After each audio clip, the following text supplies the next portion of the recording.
जब हमें भूख लगे तो मैं आपको काट कर क्यों नहीं खा सकता? इसमें गलत क्या है? गलत क्या है मैं पूछ रहा हूँ। लेकिन आप जो कह रहे हैं वो कई अन्य जानवर। तो आपको गाय के पास होने की जरूरत नहीं है। गाय आपके घर में जहां भी हो वो आपके लिए आंसू बहाने लगेगी हैं? तो वो आम आप में स्त्री बन जाता है। अगर मैं एक आम खाता हूं तो वही आम मुझ में पुरुष बन जाता है। अगर एक गाय आम खाती है तो वही आम उस गाय में गाय बन जाता है। ऐसा क्यों होता है? आपके अंदर एक तरह की जानकारी या सॉफ्टवेयर है। आप जो भी खाती हैं वो उसे स्त्री बना देता है। अगर मैं खाता हूं तो पुरुष बन जाता है, गाय खाती है तो गाय बन जाता है।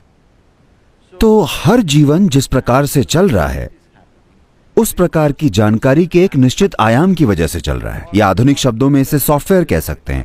एक निश्चित सॉफ्टवेयर है जो जानकारी की एक व्यवस्था है।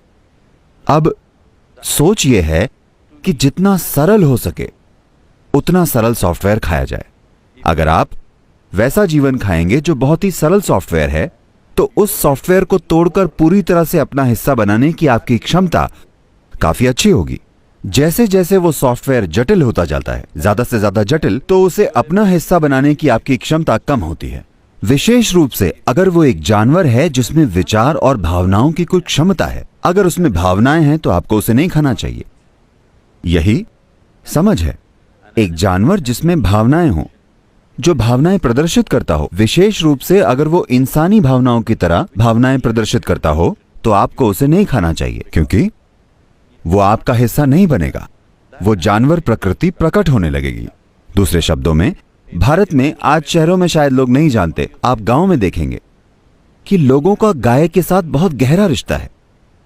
उन्होंने उस गाय का दूध पिया है, उनके बच्चे उस गाय का दूध पीते हैं।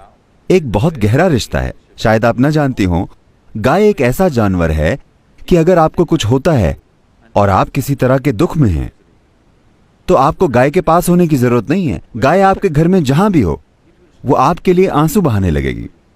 मैंने ये अपनी आंखों से देखा है, मुझे विश्वास नहीं हुआ था। जब घर में कोई मर जाता है, गाय को कैसे पता वो कहीं और है, पर बस आंसू बहने लगते हैं। तो जब उसमें इतनी गहरी भावनाएं हैं तो उसे मारना एक इंसान को मारने की तरह है। ये हत्या है या इंसान का मांस खाना है। तो इसलिए ये कोई विश्वास की बात नहीं है, ये धर्म की बात नहीं है। हमें लगा ये बुनियादी समझ है। जब हमें भूख लगे तो मैं आपको काट कर क्यों नहीं खा सकता? इसमें गलत क्या है? गलत क्या है मैं पूछ रहा हूँ। लेकिन आप जो कह रहे हैं वो कई अन्य जानवरों के बारे में भी होना हाँ चाहिए, बिल्कुल, ना कि सिर्फ गाय के बारे में।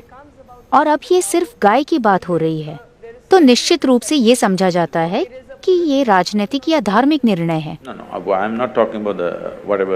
बात ये नहीं है कि लोग कह रहे हैं कि मांस खाना क्रूरता है, वो एक अलग बहस होगी। मैं क्रूरता की भी बात नहीं कर रहा। एक पेड़ को काटना भी क्रूरता है मेरे अनुभव में, लेकिन आपको करना पड़ता है। लेकिन अगर आप जागरूक हैं तो आप उसे कम से कम करेंगे, न कि निर्दयता से। यही सब कुछ है। अब इस राजनीतिक प्रतिबंध की बात करें, गोमांस या जो भी, इससे कई चीजें जुड़ी हैं। एक चीज है संवेदनशीलता। आपने उस गाय का दूध पिया है, वो आपकी मां की तरह है। अपनी मां को मारना और खा लेना एक ऐसी चीज है जो इस देश में लोग हजम नहीं कर सकते। आज भी 80% लोग उस श्रेणी में आते हैं और उनमें एक जबरदस्त भावना है, बहुत जबरदस्त भावना। पर क्योंकि उन्हें एक तरह से विनम्र बनाया गया है इसलिए उन्होंने आक्रामक प्रतिक्रिया नहीं दी है। लेकिन कुछ जगहों में ऐसा हुआ है, गांव और अन्य जगहों में, बहुत से गांवों में पहले से ही गोमांस प्रतिबंधित है। बस ये तय है, न कि कोई कानून है कि आप ऐसी चीजें गांव में न लेकर आएं। हाँ। मैं ये नहीं कह रहा हूं कि आप उस पर प्रतिबंध लगाएं या न लगाएं। मैं कह रहा हूं कि आपकी आबादी की संवेदनशीलता समझे बिना आप इसे जबरदस्ती नहीं कर सकते, क्योंकि ये बढ़ रहा है, ये व्यापार विकसित हो रहा है। भारत गोमांस का एक बड़ा निर्यातक बन रहा है। ये ठीक नहीं है। अगर कोई कुछ खाए भी तो ये उनका निजी शौक है, लेकिन अब आप इसे बढ़ावा दे रहे हैं और इसे विकसित कर रहे हैं। ये एक गंभीर चिंता है, लेकिन हमारे लोग इसे प्रकट नहीं करते। वे सड़क पर जाकर किसी को मारेंगे नहीं क्योंकि उन्होंने एक गाय को मार दिया।